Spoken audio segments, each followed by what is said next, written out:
Assalamu alaikum everyone. Welcome to Umul Public School online classes. Welcome back to our channel again. So this is your English lecture and this lecture is for grade 5. Our today's topic is verbs and kind of verbs. I am your English teacher Adam. Let's start. First of all, we are going to introduce what are the verbs. It is introduction to verbs, types of verbs. Verbs are the words that expresses action, events, or state of being. Example, run, jump, think, exist. Next one is types of verbs. Here are few types of verbs. Action verbs. These verbs expresses physical or mental action. Next one is linking verbs.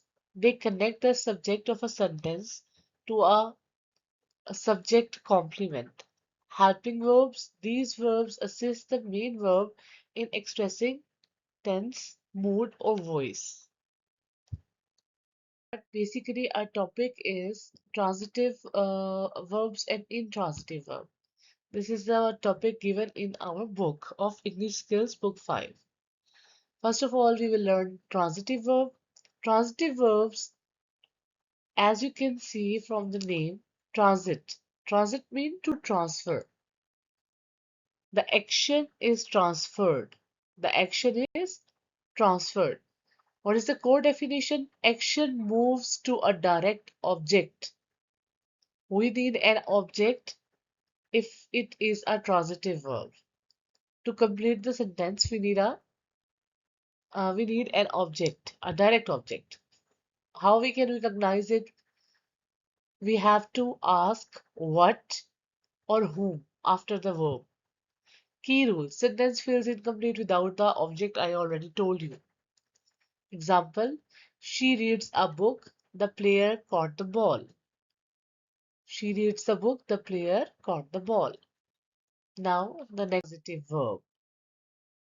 Intransitive verbs, the self-contained, they are independent. They don't need an object to pass the action. What is the definition? Action does not pass to an object. Key rule, followed by nothing, an adverb or a preposition. As you can see in the example, the baby sleeps, the train arrived on time, Susan laughed loudly. Okay, this is our topic for today. It is an example of the book work of English Book 5. It is incomplete. You have to tell me what I haven't completed here. Okay, so this you can ask me. I am always available to clarify the doubts if you have any. Thank you so much for giving me your time. Take care. Allah Hafiz.